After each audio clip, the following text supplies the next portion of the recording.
காங்கிரசின் கதையை முடித்த திமுக, உடைந்தது இந்தியா கூட்டணி. ஸ்டாலின் செய்த தரமான சம்பவம். விஜய் முதல் தாவேகா வரை உரித்து எடுத்த உதயநிதி, காங்கிரசின் துரோகத்திற்கு விழுந்த சம்மட்டி அடி. கூட்டணிக்கு பெயர் வைத்த காங்கிரஸ், கலண்டு கொண்ட கம்யூனிஸ்ட் விடுதலை சிறுத்தைகள், நாடாளுமன்றத்தில் எஸ்கேப் ஆன தாவேகா, 3 வருடத்திற்கு மோடியை எதிர்த்து பேச மாட்டோம், சபதம் எடுத்த தாவேகா. முதலமைச்சர் தொகுதியில் சூட்கேஸில் கிடைந்த சடலம், காரில் கடத்தப்பட்ட இளம்பெண், இதற்கும் 6 மாசம் டைம் வேண்டுமா, கொந்தளிக்கும் பொதுமக்கள். இது மாதிரி இன்னைக்கு அரசியல்ல பரபரப்பா நடக்கக்கூடிய பல்வேறுபட்ட செய்திகளையும் அந்த செய்திகளோட உண்மைத்தன்மையும் வீடியோ ஆதாரங்களையும் தான் இன்னைக்கு வீடியோல பார்க்க போறோம். அதுக்கு முன்னாடி யாரெல்லாம் பேடை டிவியை சப்ஸ்கிரைப் பண்ணாம பாக்குறீங்களோ அவங்க மறக்காம சப்ஸ்கிரைப் பண்ணிட்டு இந்த வீடியோக்களை உங்க நண்பர்களுக்கு அதிகமாக ஷேர் செய்யுங்க. மிஸ்டர் பர்ஃபெக்ட் எக்ஸ்ட்ரா கோல்டு, திருமணமான அனைத்து ஆண்களுக்கும் ஒரே தீர்வு. வயதான பலகினமா, சுகர் பலகினமா, இனி கவலை வேண்டாம். 100% இயற்கை வயகரா, 100% ஹலாலான முறையிலும் தயாரிக்கப்படுகிறது. எவ்வித கலப்படமும் கிடையாது, பக்க விளைவும் கிடையாது. ஆர்டர் செய்தாலே போதும், உங்கள் இல்லம் தேடி வந்து சேரும். மேலும் விவரங்களுக்கு கீழுள்ள எண்ணை அணுகுங்கள். இன்னைக்கு தமிழ்நாடு அளவுல இல்ல இந்திய அளவுலேயே ஒரு முக்கியமான செய்தினா, இந்திய கூட்டணி உடைதா அப்படிங்கிறதா இதோட முக்கியமான ஒரு செய்தியாக மாறி போயிருக்கு. திமுகவிலிருந்து வெளியில் வந்திருக்கக்கூடிய ஒரு அறிக்கை, ஜூன் 8ஆம் தேதி நடக்கக்கூடிய இந்திய கூட்டணியோட கூட்டத்தில் திமுக கலந்துக்க மாட்டோம். காங்கிரஸ் செஞ்ச துரோகத்தில் அந்த கூட்டத்தில் கலந்துக்கிறது எங்களுக்கு மனசு இல்லை, எங்களுடைய தொண்டர்கள் மனம் காயமடையும் அப்படிங்கிறதால அந்த கூட்டத்தில் நாங்கள் கலந்துக்க மாட்டோம் அப்படின்ற ஒரு அறிவிப்பு திமுக சார்பில் இருந்து கொடுக்கப்பட்டிருக்கு. அப்போ இந்த அறிவிப்பு மூலயமா இந்திய கூட்டணியிலேருந்து திமுக வெளியேறாங்க. இப்போ திமுக வெளியேறிட்டாங்கன்னா ஆல்ரெடி அங்கே விருப்பமே இல்லாமல் இருக்கக்கூடிய மம்தா பானர்ஜி, அகிலேஷ் யாதவ், தேஜஸ்வி யாதவ், இது மாதிரியான நபர்களும் கூடிய சீக்கிரம் அங்கேருந்து வெளியில் வந்துட்டாங்கன்னா இந்திய கூட்டணின்னு சொல்லக்கூடிய ஒரு கட்டமைப்பே இல்லாமல் போயிடும். அதையும் தாண்டி இன்னைக்கு இந்திய கூட்டணியால் தான் காங்கிரஸ் ஒரு வலுப்பெற்ற கட்சியாக இன்னைக்கு மாறிச்சு. காங்கிரஸ் காணாமல் போன ஒரு கட்சியாக இருந்த நேரத்தில் எப்போ இந்திய கூட்டணி, இந்தியா அலையன்ஸ்னு ஒன்று உருவாச்சோ அதுக்கு பிறகு தான் காங்கிரஸோடைய வளர்ச்சி பல மாநிலங்களில் பார்க்க முடிஞ்சது. அப்போ எப்போ இந்திய கூட்டணின்னு ஒன்று இல்லையோ, இனி காங்கிரஸ் மீண்டும் காணாமலாக்கப்பட்ட ஒரு கட்சி அப்படிங்கிற ஒரு நிலைமையை நாடு முழுக்க சந்திக்கும் அப்படின்னு சொல்லி இந்த செய்தி எதிர்பார்க்கப்படுது. திமுக சார்பில் வெளியிட்டு இருக்கக்கூடிய ஒரு அறிக்கை என்னன்னா, டெல்லி கான்ஸ்டியூஷன் கிளப்ல வர 8ஆம் தேதி ஒரு இந்திய கூட்டணி சார்பில் ஒரு கூட்டமைப்பு, எப்பவுமே அங்கே வழக்கமாக நடக்கக்கூடிய எல்லா இந்திய கூட்டணி தலைவர்கள் அந்த கூட்டத்தில் ஒரு ஆலோசனை கூட்டத்தை கலந்துப்பாங்க. 8ஆம் தேதி முடிவு செய்யப்பட்டிருக்க இந்த கூட்டத்தில் திமுக அந்த கூட்டத்தில் பங்கு பெறாது. அதுக்கு அவங்க காரணத்தையும் சொல்றாங்க. அதாவது இத்தனை ஆண்டு காலமா திமுக பொறுத்த வரைக்கும் நீட் எதிர்ப்பு விஷயம், டீலிமிட்டேஷன் சம்பந்தமான விஷயங்கள்ல, எஸ்ஐஆர் சம்பந்தமான விஷயங்கள்ல, தேர்தல் ஆணையம் சம்பந்தமான அதிகார அத்துமீறல்கள்ல, ஒரே நாடு ஒரே தேர்தல் சம்பந்தமான விஷயம், வக்ஃபு வாரிய திருத்த மசோதா, FCRA சட்ட திருத்தம், இது மாதிரியான எல்லா விஷயங்கள்லையுமே திமுக அதுக்கான எதிர்ப்பு குரல்களை நாங்கள் பதிவு செஞ்சோம். இந்தியா கூட்டணியோட சேர்ந்து எங்களுடைய குரல்களை நாங்கள் பதிவு செஞ்சோம். சில நேரங்களில் இது உச்சநீதிமன்றம் வரைக்கும் கொண்டு போய் வழக்காடக்கூடிய நீதிமன்றத்தில் சட்ட ரீதியான எதிர்ப்புகளையும் பதிவு செஞ்சோம். களத்தில் போராட்டங்கள் வழியாகவும் நாங்கள் எதிர்கொண்டோம். இந்த அளவுக்கு எங்களுடைய பங்களிப்பை முழு வீச்சில் எங்களுடைய பங்களிப்பை நாங்கள் செஞ்சிருக்கிறோம். அது மட்டும் இல்லாமல் இந்த இந்திய கூட்டணின்னு உருவாகி அதில் மையப்புள்ளியாக திமுக முக்கிய அங்கம் வகிச்சிட்டு இருந்தோம். குறிப்பாக எங்களுடைய தலைவர் மு க ஸ்டாலின் அதில் ஒரு முக்கிய மையப்புள்ளியாக அந்த கூட்டணியை கட்டி காக்கக்கூடிய ஒரு மையப்புள்ளியாக இருந்துகிட்டு இருந்தார். ஆனால் இப்போ காங்கிரஸுடைய இந்த துரோக செயல்பாடால் அந்த கூட்டணியில், அந்த ஆலோசனை கூட்டத்தில் திமுக கலந்து கொள்ளாது அப்படின்னு சொல்லி அந்த அறிவிப்பை கொடுக்குறாங்க. சட்டமன்ற தேர்தலோடைய சம்பந்தமாக காங்கிரஸ் செஞ்ச துரோகம், இந்த காங்கிரஸுடைய துரோகத்தால் திமுக தொண்டர்கள் மிகுந்த மனக்காயமுற்று இருக்கிறார்கள். அதனால கழக தோழர்களுடைய உணர்வுகளுக்கு மதிப்பு கொடுத்து, அந்த உணர்வுகளுக்கு மதிப்பு கொடுக்கக்கூடிய விதத்தில் ஜூன் 8ஆம் தேதி நடக்கக்கூடிய அந்த இந்திய கூட்டணியோட ஆலோசனை கூட்டத்தில் திமுக பங்கேற்காது, காங்கிரஸ் அங்கே இருக்கிறதால திமுக பங்கேற்காது அப்படின்னு சொல்லி ஒரு அறிவிப்பை திமுக வெளியிட்டிருக்கிறாங்க. அதாவது காங்கிரஸுக்கு காட்டக்கூடிய எதிர்ப்பு, காங்கிரஸ் துரோகத்துக்கு கொடுக்கக்கூடிய ஒரு பதிலடி அப்படிங்கிற ஒரு விஷயத்தை பதிவு செஞ்சுட்டு, கூடவே திமுக என்ன சொல்றாங்கன்னா, ஆனால் அதையும் தாண்டி மற்ற தலைவர் இருக்காங்களே, மம்தா பானர்ஜி, அகிலேஷ் யாதவ், தேஜஸ்வி யாதவ், இது மாதிரி மற்ற தலைவர்கள் நீ அந்த கூட்டத்தில் என்ன முடிவெடுத்தாலும், அது நாட்டு நலன் சார்ந்த எந்த ஒரு விஷயமா இருந்தாலும் அதில் எங்களுடைய பங்களிப்பு உங்களுக்கு நாங்கள் எப்பவுமே உங்களோட பங்களிப்பு நாங்கள் கொடுப்போம். நாட்டு இதுக்காக இந்திய கூட்டணியில் கலந்துக்கல, அந்த மீட்டிங்கில் கலந்துக்கிறதுக்காக இதில் இனி நீங்கள் எடுக்கக்கூடிய எந்த முடிவும் எங்களுக்கு சம்பந்தம் இல்லை, நாட்டில் என்ன நடந்தாலும் நாங்கள் கண்டுக்க மாட்டோம் அப்படின்னு இல்லை. நாட்டு நலனுக்காக எந்த தேவை ஏற்படுதோ திமுக அதில் எங்களுடைய பங்களிப்பை நாங்கள் செலுத்துவோம் அப்படின்னு சொல்லிட்டு அவங்களுடைய நிலைப்பாடையும் சொல்லிட்டு காங்கிரஸுக்கு ஒரு கடுமையான ஒரு பதிலடி ஒன்று கொடுத்துருக்காங்க. காங்கிரஸ் செஞ்ச துரோகம், இந்த துரோகத்தை மறக்கவே முடியாது அப்படின்னு சொல்லி அவங்களுடைய முழுமையான எதிர்ப்பை தெரிவிச்சிருக்கிறாங்க. இப்போ இதோட வெளிப்பாடா ஒன்று இந்திய கூட்டணி ஒன்று இல்லாமல் போகும். அதாவது எப்போ ஸ்டாலின் திமுக அந்த இந்திய கூட்டணியிலேருந்து வெளியேறிட்டாங்களோ அப்போவே மம்தா பானர்ஜி மற்ற கட்சிகள் எல்லாருமே கூடிய சீக்கிரம் அவங்களும் வெளியேறி போக வாய்ப்பு இருக்கு. அல்லது மற்ற எல்லாரும் ஒன்று சேர்ந்து காங்கிரஸை கழட்டி விட்டுட்டு மற்ற எல்லா கட்சி, ஏன்னா காங்கிரஸ் ஒரு செல்லா கட்சியாக தான் தேசிய அளவில் இருந்துகிட்டு இருக்கு. அப்போ அவங்கள கழட்டி விட்டுட்டு மற்ற எல்லா கட்சிகளும் சேர்ந்து இனி இந்திய கூட்டணி வழி நடத்துவாங்களா அப்படிங்கிறது இனி போகதான் அது சம்பந்தமான விவரங்கள் தெரிய வரும். இது திமுக சார்பில் வெளியிட்டப்பட்ட ஒரு அறிக்கை. அடுத்து உதயநிதி ஸ்டாலின் எதிர்க்கட்சி தலைவர் அவருடைய சார்பில் இருந்து ஓப்பனா மேடையிலே பேசப்பட்ட ஒரு விஷயம், காங்கிரஸ் செஞ்ச அந்த துரோகம் அப்படிங்கிறது இதை எந்த ஒரு திமுக தொண்டனோ இதை மறக்க மாட்டான், மறக்கவும் கூடாது அப்படிங்கிறத ஒரு மேடையிலே பதிவு செஞ்சிருக்கிறாரு. தேர்தல் சம்பந்தமான நிலவரங்கள் வந்துட்டு இருக்குது. தேர்தலோட ரிசல்ட் முழுமையாக கூட வரல, அதுக்குள்ள கட்சி தாவக்கூடிய வேலையை காங்கிரஸ் செஞ்சாங்க. இவ்வளவு ஒரு மோசமான துரோகத்தை இந்திய வரலாறுல யாருமே செஞ்சதில்லை. ஜெயிச்சு எங்களுடைய தலைவரோட முகத்தை காட்டி தான் இந்த தேர்தலை நீங்க வாக்கு வாங்கினீங்க, திமுகவுடைய வாக்குல தான் ஜெயிச்சிங்க, திமுக தொண்டர்களோட உழைப்பால தான் நீங்க தேர்தலை அணுகுனீங்க. ஆனா இப்படி இருக்கும்போது அது மூலியமா ஒரு 5 எம்எல்ஏ ஜெயிச்சிங்கல்ல, அந்த 5 எம்எல்ஏ சார்பில் ஒரு நன்றியாச்சும் சொல்லணும். உங்க கூட்டணியில தான் அந்த 5 எம்எல்ஏ ஜெயிக்க முடிஞ்சது அப்படின்னு அந்த கூட்டணி தலைவருக்கு ஒரு நன்றி கூட சொல்லாம நைட்டோட நைட்டா போய் கூட்டணியை போய் தாண்டி போயிட்டாங்களே. இந்த காங்கிரஸ் செஞ்சிருக்கக்கூடிய இந்த துரோகம், அந்த உதயநிதி இந்த வார்த்தையை பயன்படுத்தும் போது நன்றி கட்ட கூட்டம் அப்படின்ற காங்கிரஸுக்கு அந்த பேரை பயன்படுத்துறாரு. நன்றி கட்ட கூட்டம் இந்த காங்கிரஸ் செஞ்ச அந்த துரோகத்தை ஒருபோதும் மன்னிக்க மாட்டோம், மன்னிக்கவும் கூடாது அப்படிங்கிறத காங்கிரஸுடைய இந்த துரோகத்தை ரொம்ப ஸ்ட்ராங்கா அந்த இடத்துல பதிவு செய்யறாரு. அதே மாதிரி இன்னைக்கு காகிதம் இல்லத்தார்களுடைய 131வது பிறந்த நாள். அதுல பல தலைவர்கள் அவங்க அந்த இடத்துக்கு வந்து மரியாதை செலுத்திட்டு போவாங்க.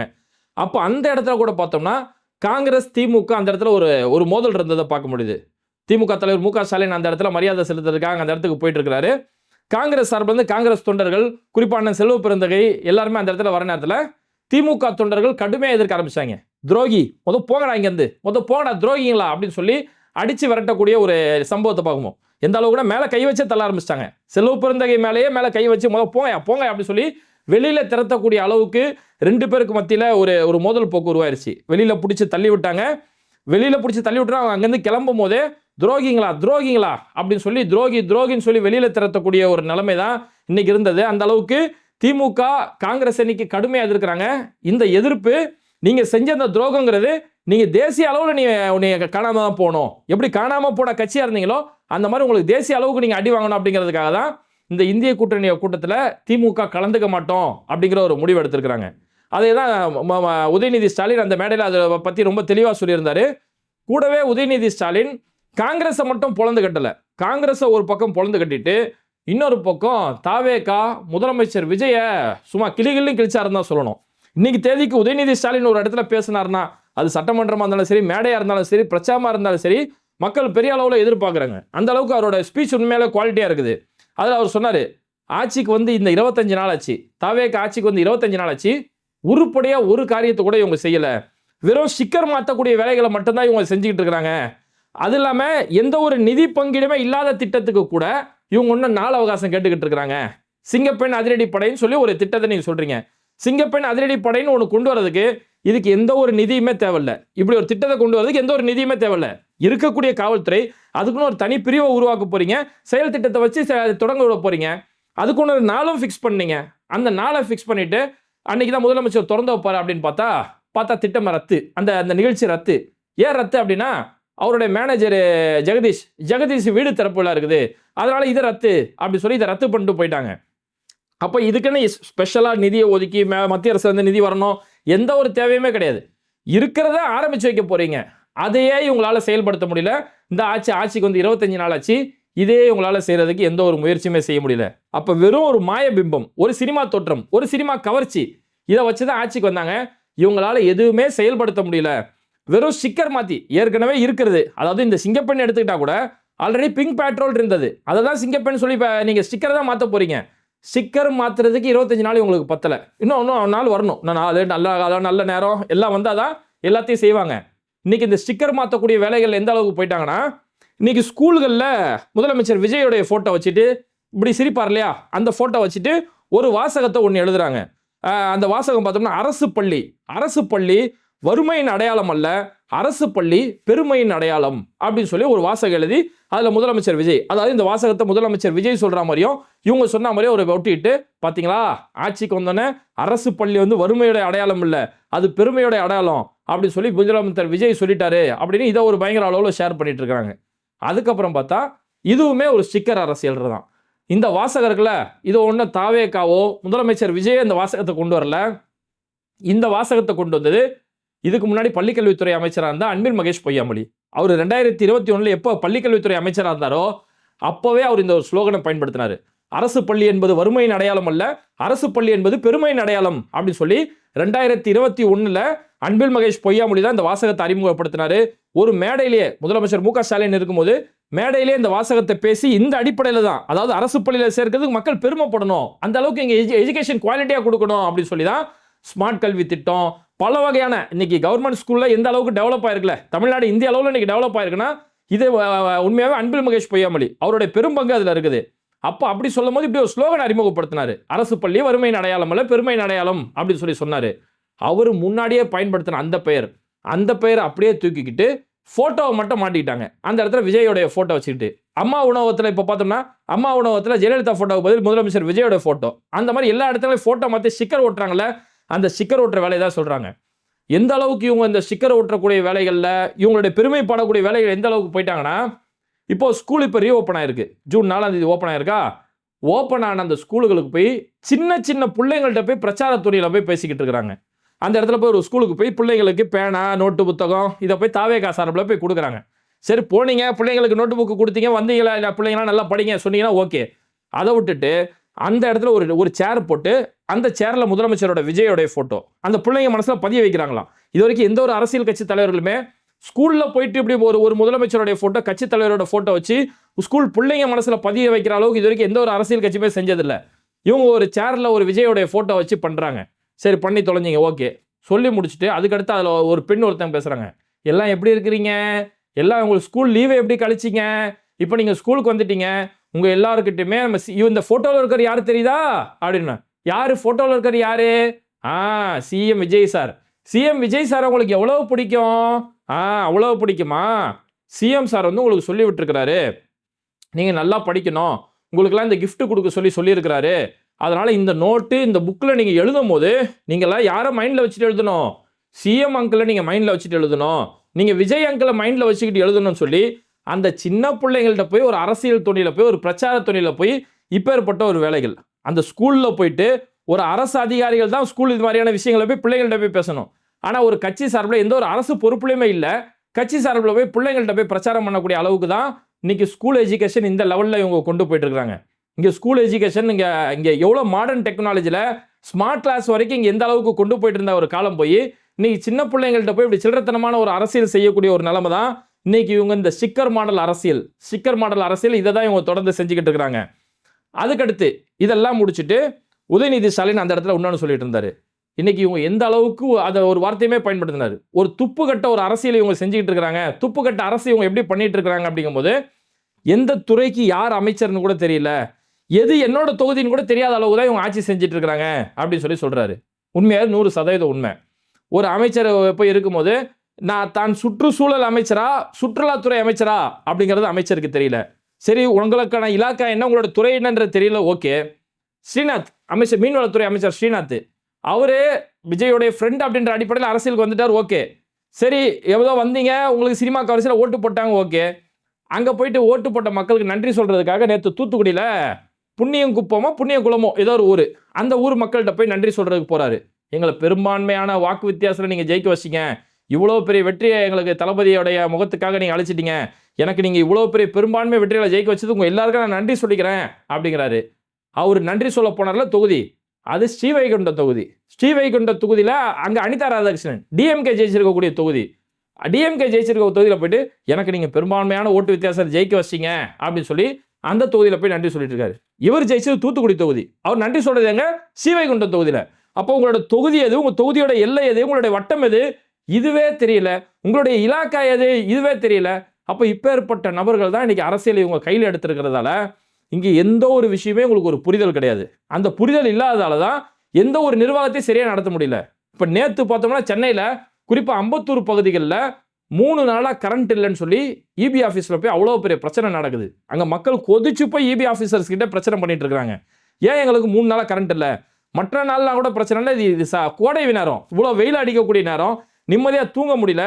அப்போ நான் தூக்கம் இல்லாமல் 3 நாள் தூக்கம் இல்லாமல் மறுநாள் ஆஃபீஸ் போய் நான் நிம்மதியாக வேலை செய்ய முடியல, ஏன் இப்படி அநியாயம் பண்ணிட்டு இருக்கீங்க, இத்தனை வருஷமா இப்படி கரண்ட் இல்லாத இந்த பிரச்சனை வந்ததே கிடையாது, ஏன் இந்த மாதிரி இந்த 20 நாள் 25 நாள் எங்களுக்கு இந்த பிரச்சனை வந்துட்டு இருக்குன்னு சொல்லி பொதுமக்கள் போய் அங்கே போய் பெரிய அளவில் பிரச்சனை பண்ணி அங்கே ஒரு கட்டத்தில் இங்கே எப்படி கேள்வி கேட்க ஆரம்பிச்சிட்டாங்கன்னா, ஏங்க நாங்கள் கரண்ட் இல்லாமல் ரோட்டில் வந்து உட்காந்துட்டு இருக்கிறோம், நீங்கள் இங்கே ஆஃபீஸில் அழகாக சொகுசாக ஃபேனுகளை உட்காந்து வேலை பார்த்துட்டு இருக்கிறீங்களே, எல்லாத்தையும் அமர்த்தி போட்டு என் கூட நீ ரோட்டில் வந்து உட்காரு அப்படின்னு சொல்லி அந்த மக்கள் இந்த அளவுக்கு கடுமையை எதிர்க்கக்கூடிய அளவுக்கு இவ்வளோ பெரிய பிரச்சனைகளை நீங்கள் சந்திச்சுட்டு இருக்கிறாங்க. காரணம் என்னன்னா நிர்வாக குளறுபடி. எந்த ஒரு நிர்வாகமே உங்களுக்கு செய்ய தெரியல. அதுக்கு இவங்க என்னக்கான வட்டம் எது அப்படிங்கிறதே உங்களுக்கு புரியாதல எல்லாமே இன்னைக்கு அதிகாரிகள் கையில் ஆட்சி நடக்குது. அது மொத்தத்தில் அலங்கோலமாக நடந்துகிட்டு இருக்குது.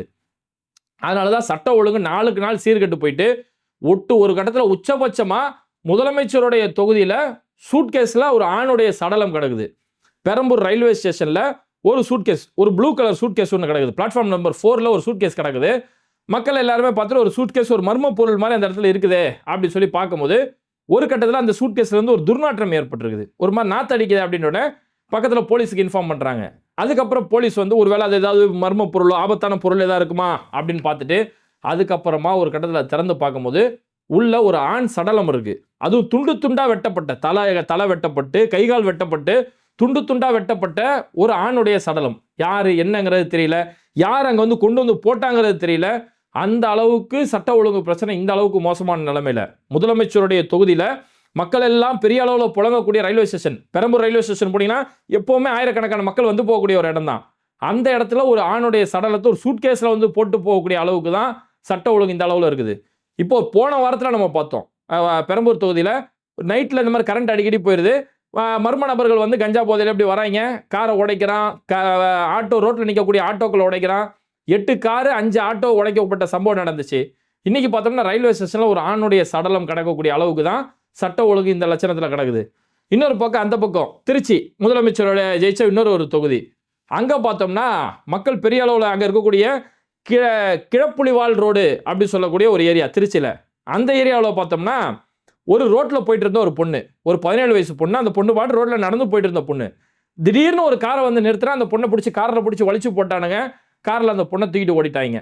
தூக்கிட்டு ஓடிட்டு காருக்குள்ளேயே வச்சு அந்த பெண்ணை பாலியல் வன்கொடுமை செஞ்சு அவ்வளோ நாசப்படுத்தி இருக்கிறானுங்க. ஒரு 17 வயசு பொண்ணை காருக்குள்ளே வச்சு நாசப்படுத்திட்டு தூக்கி போட்டு அவனுங்க பாட்டு தூக்கிட்டு போட்டு போயிட்டாங்க. அதே திருச்சியில் ஒரு கார் டிரைவர் 14 வயசு பிள்ளைய சீரழிக்கக்கூடிய ஒரு சம்பவம். இது மாதிரி தொடர்ந்து இந்த பாலியல் சம்பந்தமான பிரச்சனைகள். அப்போ ஒரு பக்கம் இந்த மாதிரி கரண்ட் இல்லை, நிர்வாகத்தை ஹேண்டில் பண்ண தெரியல, இன்னொரு பக்கம் சட்ட ஒழுங்கு பிரச்சனை, பெண்களுக்கு பாதுகாப்பு இல்லாத ஒரு சூழல், இவ்வளவு நடக்கும்போது இங்கே எந்த ஒரு நிதியுமே நீங்கள் செலவு பண்ண தேவையில்ல. சிங்கப்பெண் அதிரடி திட்டம் அப்படின்னு செய்கிறதுக்கு ஆல்ரெடி என்ன காவல்துறை இருக்கோ என்ன சிஸ்டம் இருக்கோ அதை வச்சு ஒரு திட்டத்தை தான் தொடங்க போகிறீங்க. இதை தொடங்குறதுக்கே இன்னும் உங்களுக்கு நாள் வேணும், அவகாசம் வேணும் அப்படின்னு கேட்டாங்க அப்படின்னா அப்போ சட்ட ஒழுங்குக்கு இவங்க எத்தனை நாள் கேட்பாங்க, ஆட்சி நடத்துறதுக்கு எத்தனை நாள் கேட்பாங்க. அதனால தான் விஜய் வேற கோச்சிக்கிறாரு, 6 மாதத்துக்கு அமைதியாக இருப்பீங்க, இப்போ அதுக்குள்ளேயே எங்களை பார்த்து கேள்வி கேட்குறீங்களே அப்படின்னு கோச்சிக்கக்கூடிய அளவுக்கு தான் இவங்களுடைய செயல்பாடுகளும் நிலைப்பாடுகளும் இருந்துட்டு இருக்குது. ஆனால் இவங்க கொடுக்கக்கூடிய பில்டப் எப்படி தெரியுமா, இப்போ இன்னைக்கு பார்த்தோம்னா முதலமைச்சருடைய ஆஃபீஸில் தலைமைச் செயலகத்தில் இன்னைக்கு முதல் அமைச்சரவை கூட்டம் நடக்கப்படுது. அப்போ அமைச்சர்கள் எல்லாம் சேர்ந்து அமைச்சரவை கூட்டம் நடப்பெறுது. அதில் அமைச்சரவை கூட்டத்தில் அப்படி என்னதான் செய்ய போகிறாங்க அப்படின்னு மொத்த தமிழ்நாடுமே எதிர்பார்த்த நேரத்தில் அமைச்சரவை கூட்டம் காலை 10:05 தொடங்கியது. அது தொடங்கி 11:20 முடிந்தது. கிட்டத்தட்ட 1.25 மணி நேரம். 10:05 தொடங்கினாங்க, 11:20 முடிச்சிட்டாங்க. 1.25 மணி நேரம் இந்த அமைச்சரவை கூட்டம் நடந்துச்சு அப்படின்னு பார்த்தோம்னா அது சம்பந்தமான வீடியோ இன்ஸ்டாகிராமில் போட்டால் கூட மியூட் பண்ணி போடுறாங்க. அங்கே முதலமைச்சர் என்ன பேசினார் அப்படின்றத மியூட் பண்ணி போடுறாங்க. அங்கேயும் பார்த்தோன்னா யார் யாரோ பேசுகிறாங்க, நம்மளால உட்காந்துட்டு இப்படியே அமைதியாக இருக்கிறாரு, இவரும் பேச மாட்டாரு, இல்லை அவங்க பேசுறதாச்சும் இவர் உள்வாங்கிக்கிறாரு, இவருக்கு புரியுதா அதுவுமே தெரியல. அந்த மியூட் வீடியோ இப்படியே கிடக்கிறாரு. இந்த மியூட் வீடியோலாம் நம்ம இதுக்கு முன்னாடி எங்கே பார்த்தோம்னா எங்கள் மோடிஜி, அதாவது மோடிஜி ட்ரம்ப் இவங்களாம் பேச்சுவார்த்தை நடத்தும் போது அந்த வீடியோ பார்த்தீங்கன்னா நல்லா தெரியும். ட்ரம்ப் பேசக்கூடிய வீடியோ சவுண்டோட வரும், ட்ரம்ப் என்ன பேசுறாரு மோடி கிட்ட என்ன பேசுறான்ற சவுண்ட் வரும். ஆனால் அதுவே மோடி பதிலுக்கு பேசுவார் இல்லையா, அது மியூட்டட்ல தான் வரும். ஏன்னா நம்மளுக்கு இங்கிலீஷ் தெரியாது, அவர் ஒரு டிரான்ஸ்லேட்டர் வச்சு தான் பேசுவார். அப்போ ஹவாரியோ அப்படின்னு சொல்லி பேசுவார்ல, ஹவாரியோ தவிர எங்களுக்கு எதுவுமே தெரியாது, அதனால அது மியூட்ல வரும், மியூட்டட் வெர்ஷன். அடுத்து அப்படியே மோடிஜியோட அப்படியே ஒரு காப்பி தான் எங்கால விஜய். இவரும் பிரஸ் மீட்டை சந்திக்க மாட்டாரு, மோடியே எது நடந்தாலும் நேரு தான் காரணம் பாரு, இங்கே விஜய் எது நடந்தாலும் திமுக ஸ்டாலின் தான் காரணம்னு சொல்லுவார். இவர் சம்பந்தமான நிர்வாக கூட்டம் நடந்தாலும் மியூட்டட் வெர்ஷன் தான், எல்லா வீடியோவும் மியூட்ல வந்துட்டு இருக்குது.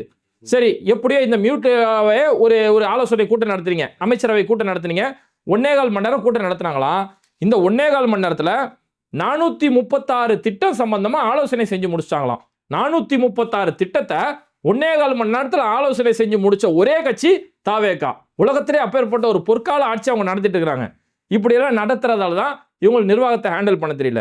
எல்லாம் பில்டப் தான். இன்ஸ்டாகிராமில் ஒரு மீட்டிங் நடந்துச்சு, அமைச்சரவை கூட்டம் நடந்துச்சு, 436 திட்டம் சம்பந்தமான ஆலோசனை கூட்டம் நடத்தி முடிச்சிட்டாங்க அப்படின்னு. இது அந்த பசங்க கணக்கு போட போறாங்க. ஏங்க ஒரு திட்டம் சம்பந்தமா ஆலோசனை, அந்த திட்டத்தை படிக்கிறதுக்கே அவ்வளோ நேரம் பத்தாதுங்க. 436 திட்டங்களுடைய பெயரை வாசிச்சாலே 1.25 மணி நேரம் பத்தாதுங்க. எப்படி நீங்க அதை ஆலோசனை பண்ணீங்கன்னு எவனை கேள்வி கேட்க போறான். எல்லாம் ஒரு பில்டப் தான். அந்த பில்டப் பார்த்து மயங்க போறான். இன்னைக்கு இந்த பில்டப் இவங்கள்ட்ட எந்த அளவுக்கு தொத்திச்சுன்னா, காங்கிரஸுக்கும் இந்த பில்டப் தொத்திக்குச்சு. ஏன்னா இன்னைக்கு தாவேகா ஒரு கணிசமான 108 107 எம்எல்ஏக்கள் ஜெயிச்சிட்டாங்களா. இப்போ மாநிலங்களவையோட எம்பியில் ஒரு தொகுதி காலியா இருக்கு. அதாவது CV சண்முகம் அவருடைய மாநிலங்களவை எம்பி பொறுப்பு ராஜினாமா செஞ்சிட்டாரு. அதுக்கான ஒரு தேர்தல் நடக்கும். அப்போ அந்த இடத்துல இங்க காங்கிரஸ்ல தாவேகா காங்கிரஸ் இப்போ கூட்டணி வச்சதால காங்கிரஸுக்கு அந்த இடத்த நாங்கள் ஒதுக்கிடுறோம் அப்படின்னு சொல்லியிருக்கிறாங்க. அந்த கூட்டணியில அந்த இடத்த பிரவீன் சக்கரவர்த்திக்கு நாங்கள் கொடுக்குறோம் அப்படின்னு சொல்லி ஒட்டு மொத்தத்தில் அவங்க ஃபைனல் பண்ணியிருக்கிறாங்க. இந்த இடத்துல முதல் கேள்வி, ஏங்க ஒரு கட்சி ஆரம்பிச்சிருக்கிறீங்க, மாநிலங்களவையோட உங்களோட குரல் எப்படின்றது மக்கள் பார்க்கணும். அப்போ மாநிலங்களவையில் உங்களோட கட்சி சார்பில் ஒரு ஆளை நீங்கள் போய் நிறுத்தினவங்க, ஏன் காங்கிரஸ் போய் நிற்க வைக்கிறீங்க அப்படிங்கிற ஒரு கேள்வியும் எழுந்தது. அந்த கேள்விக்கான பதில் என்ன தெரியுமா? இவங்க கட்சி சார்பில் யாராவது நாடாளுமன்றத்துக்கு போனாங்கன்னா அங்கே கேள்வி கேட்கணும். மோடிஜி அங்கே இருப்பார். ஏன் சார் பெட்ரோல் விலை இப்படி ஏறிட்டே போகுது, பெட்ரோல் விலை கச்சா எண்ணெய் விலை ஏறினா விலையை உயர்த்துறீங்க, கச்சா எண்ணெய் விலை குறைஞ்சா ஏன் குறைக்க மாட்டீங்க, கச்சா விலை குறைஞ்சா பாகிஸ்தானில் குறைக்கிறான்ல, அப்போ நம்மளும் அந்த மாதிரி குறைக்கணும்ல அப்படின்ற மாதிரியான கேள்விகள் கேட்கணுமே. இவங்களுக்கு கேள்வி கேட்க தெரியாது. டீலிமிட்டேஷன் வெர்ஷன் 2 கொண்டு வர போகிறோம், அடுத்த கட்டமாக திரும்ப டீலிமிட்டேஷன் கொண்டு வர போகிறோம்னு சொல்லி பாஜக சொல்கிறாங்களே. ஜல்ஜீவன் திட்டம் கொண்டு வரப்பட்டது. ஏற்கனவே ஜல்ஜீவன் திட்டத்தை பொறுத்த வரைக்கும் ஒன்றிய அரசு மாநில அரசு 50-50 ஷேரிங் தான். 50-50 ஷேரிங்ல திமுக ஆட்சியில் 2000 கோடி ரூபாய்க்கு மேலே அந்த ஜல்ஜீவன் திட்டத்துக்கு நிதி கொடுத்தாச்சு. அதுக்கான செயல் திட்டத்தை உருவாக்கி கிட்டத்தட்ட 89% கிராம பகுதியில் உள்ள மக்களுக்கு கூட பைப் வழியா நீர் போய் சேருது, சுகாதாரமாக நீர் வழங்குறதுக்கு எல்லா ஏற்பாடும் செஞ்சுட்டாங்க. அந்த ஜல்ஜீவன் திட்டத்துக்கு ஒன்றிய அரசுல இருந்து 3000 கோடி ரூபாய்க்கு மேலே 3500 கோடி ரூபாய்க்கு மேலே வரணும். ஆனால் இது வரைக்கும் வந்திருக்கிறது என்னவோ வெறும் 700 கோடி தான் வந்திருக்குது. அப்போ பேலன்ஸ் நமக்கு வர வேண்டிய தொகை மட்டுமே 3000 கோடி ரூபாய் தமிழ்நாட்டுக்கு வர வேண்டியிருக்கு. அந்த 3000 கோடி என்னன்னு சொல்லி ஒரு கேள்வி கேட்டாகணும். இப்போ ஜல்ஜீவன் திட்டம் பார்ட் 2 வெர்ஷன் 2க்கு இப்போ கையெழுத்து போட்டாச்சு. ஆனால் அதுக்கான நிதியுமே பழைய நிதியை நீங்கள் இன்னும் தரலையே சார் அப்படின்றதையுமே கேட்கல. திமுக கடந்த மார்ச் மாதம் கூட ஒன்றிய அரசு கடிதம் எழுதினாங்க, எங்களுக்கு தர வேண்டிய நிதி இன்னும் தரவே இல்லையேன்னு கேட்டாங்க. இப்போ வரைக்கும் பார்ட் 2ல விஜய் கையெழுத்து போட்டாரே தவிர பழைய வர வேண்டிய தொகை இருக்குது, அந்த தொகை சம்பந்தமா கேட்கல. அப்ப இங்கேயே கேட்காத இவங்களா நாடாளுமன்றத்தில் போய் கேட்க போறாங்க. அப்ப நாடாளுமன்றத்தில் போனா அங்க மோடியை பார்த்தோ பாஜகவை பார்த்து கேள்வி கேட்கணுங்கிறதால தான் இவங்களுக்கு கேள்வி கேட்க தெரியாது, கேள்வி கேட்கவும் இவங்களால முடியாது. அப்படிங்கிற பட்சத்துல தான் இந்த கூடவே இருக்கிறாரு காங்கிரஸ், போ நீ போய் கேள்வி கேளு அப்படிங்கிறதுக்காக பிரவீன் சக்கரவர்த்தி. ஏன்னா பிரவீன் சக்கரவர்த்தி தான் ஒரு ஸ்பையா இருந்து இந்த கூட்டணி உருவாக்கி திமுக கூட்டணி காலி செய்யறதுக்கான எல்லா வேலையுமே செஞ்சாரு. அந்த பிரவீன் சக்கரவர்த்திக்கு இன்னைக்கு அந்த எம்பி பொறுப்பு, மாநிலங்களவை எம்பிக்கான ஒரு வேட்பாளராக தேர்ந்தெடுக்கப்பட்டு அவருக்கு அந்த பொறுப்பை கொடுத்துருக்காங்க. பிரவீன் சக்கரவர்த்தியும் நம்ம தாவேகா கூட சேர்ந்துட்டோம், அவங்கள மாதிரி நம்ம பில்டப் கொடுக்கலாம் எப்படி அப்படின்னு சொல்லிட்டு அவரே கூட்டணிக்கு ஒரு பேரை வச்சுட்டாரு. தமிழ்நாடு சமூக நீதி முற்போக்கு கூட்டணி அப்படின்னு ஒரு பேரு. தமிழ்நாடு சமூக நீதி முற்போக்கு கூட்டணின்னு சொல்லி அந்த கூட்டணிக்கு ஒரே பேர் வச்சுட்டாரு. அது என்ன தெரியல, கூட்டணியில் எல்லாம் இவங்களே முடிவு பண்ணிப்பாங்க. கூட்டணியோட தலைமை என்னவோ தாவேகா தான். அவங்க தான் இவங்களுக்கு அமைச்சரவையில் பொறுப்பு கொடுக்குறாங்க. ஆனால் அமைச்சரவையில் பொறுப்பு கொடுக்குன்ற காங்கிரஸ் தான் ஃபர்ஸ்ட் அனௌன்ஸ் பண்ணுறாங்க. தாவேகா ஒன்றும் அறிவிக்கவே இல்லை, காங்கிரஸ் அவங்களுக்குள்ளேயே வந்து அறிவிச்சுக்கிறாங்க. இப்போ இவங்களுக்குள்ள ஒரு கூட்டணி உருவாயிருக்கு. கூட்டணிக்கான தலைமை தாவேகா அறிவிக்க மாட்டாங்க, பேரை காங்கிரஸ் அறிவிப்பாங்க. இப்படி அறிவிக்கும் போது பிரவீன் சக்கரவர்த்தி என்ன செஞ்சிட்டாருன்னா, தமிழ்நாடு சமூக நீதி முற்போக்கு கூட்டணி, இந்த கூட்டணியில் TVK, INC, Congress, VCK, IUML, CBI, CPM இந்த எல்லா கூட்டணியும் சேர்ந்து இந்த கூட்டணியோட ஆதரவோட ஒரு வேட்பாளராக நான் இருக்கிறேன் அப்படிங்கிறத நான் பெருமைப்படுறேன், பெரும் மகிழ்ச்சி அடைகிறேன் அப்படின்னு சொல்லி பிரவீன் சக்கரவர்த்தி இந்த அறிவிப்பை கொடுக்குறாரு. உடனடியாக சிபிஐ, சிபிஎம்ல வந்து கடுமையான கண்டனங்கள் வந்திருக்குது. குறிப்பாக சிபிஐல இருந்து அண்ணன் சண்முகம் இந்த கருத்தை சொல்லிட்டு, பிரவீன் சக்கரவர்த்தி ஒரு அதிக பிரசங்கித்தனமான வேலைகளை செஞ்சுட்டு இருக்கிறாரு, நாங்கள் வந்து வெளியிலிருந்து ஆதரவு, ஏன் நாங்கள் ஆதரவு கொடுத்தோன்றதை கடந்த காலம் பல விஷயங்களை சொல்லி முடிச்சிட்டோம், நாங்கள் வெறும் ஆதரவு தான் கொடுத்தோமே தவிர இன்னும் உங்க கூட நாங்கள் கூட்டணியில் இருக்கிறோம் அப்படின்னோம். குறிப்பாக பிரவீன் சக்கரவர்த்தி வேட்பாளர் நிற்கிறதுக்கு நாங்கள் ஆதரவு தெரிவிச்சோம்னு சொல்லி நாங்கள் எதுவுமே சொல்லவில்லை. பிரவீன் சக்கரவர்த்தி இந்த அதிக பிரசங்கித்தனத்தை நிறுத்தணும் அப்படின்னு சொல்லி சிபிஐலேருந்து இந்த ஒரு எச்சரிக்கையை கொடுத்துருக்காங்க. விடுதலை சிறுத்தைகளில் போய் இந்த கேள்வி கேட்கும்போது, விடுதலை சிறுத்தை நாங்கள் இது சம்மந்தமாக எந்த ஒரு முடிவுமே எடுக்கலை, அந்த பேர் வச்சாங்கல்ல தமிழ்நாடு சமூக நீதி முற்போக்கு கூட்டணி, அந்த பேரே எங்களுக்கு தெரியாது அப்படி சொல்லி விடுதலை சிறுத்தைகளும் ஒரு பக்கம் சொல்லக்கூடிய அளவுக்கு தான் இவங்களுடைய பில்டப் அரசியல் நாளுக்கு நாள் தொடருது. ஆனால் ஒட்டுமொத்தத்தில் இந்த பில்டப் அரசியலுக்கு பலிகடா பொதுமக்கள் தான். இது மாதிரி வீடியோக்களை தொடர்ந்து பார்க்கறதுக்கு மறக்காம பேட்டை டிவியை சப்ஸ்கிரைப் பண்ணிட்டு இந்த வீடியோக்களை உங்க நண்பர்களுக்கு அதிகமாக ஷேர் செய்யுங்க. இணைந்திருப்போம்.